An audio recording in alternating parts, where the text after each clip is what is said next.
మన ప్రభువైన యేసుక్రీస్తు నామములో అందరికీ శుభాభివందనములు తెలియజేసుకుంటున్నా. ఈ దినం దేవుడు మనకిచ్చినటువంటి ఒక గొప్ప వాగ్దానమును మనమందరము చూద్దాం.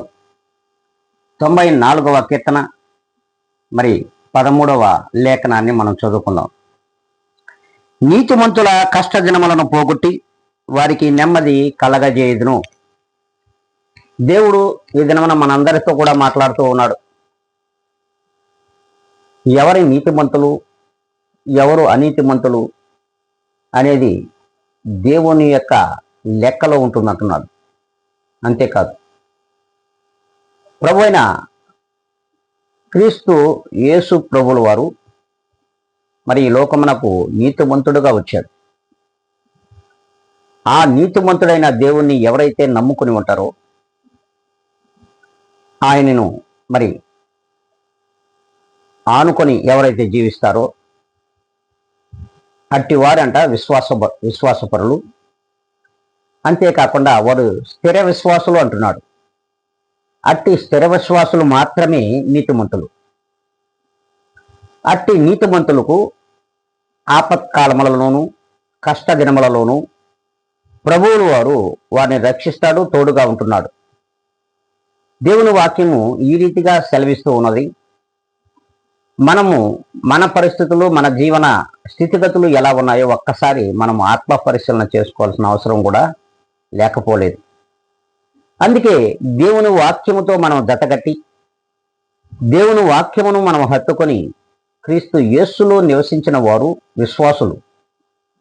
అట్టి విశ్వాసులట ఖచ్చితంగా కదల్చబడరు. వారికి కష్టదినములు వచ్చినా, శ్రమదినములు వచ్చినా దేవుడు మాత్రమే ఆదుకుంటాడు.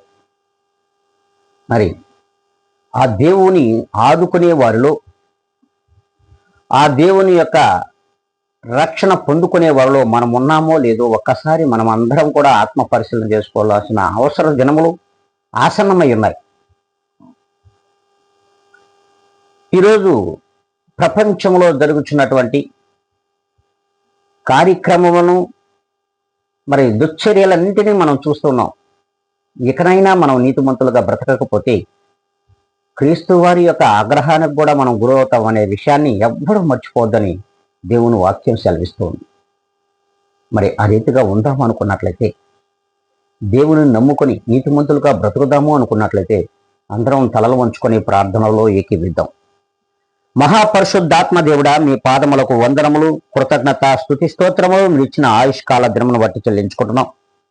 ప్రభువా, ఈ దినమున నీవిచ్చిన ఈ వాగ్దానం ప్రకారముగా మేము నీతివంతులుగా ఈ లోకంలో జీవించడానికి మీ కృపను, మీ కనికరమును మా పైన చూపి మమ్ములను మీలో దాచుకోమని బ్రతిమలాడుకుంటూ, ప్రభువా, వీక్షించుతున్న ప్రతి ఒక్క విశ్వాసిని, నీతిమంతులను మీ చేతులకు అప్పగించుకుంటున్నా. నన్ను నేను మిక్కిలిగా తగ్గించుకొని క్రీస్తు యేసు నామములో అడిగి వేడుకొని ప్రార్థిస్తున్నాను మా ప్రియ గొప్ప పరలోక తండ్రి.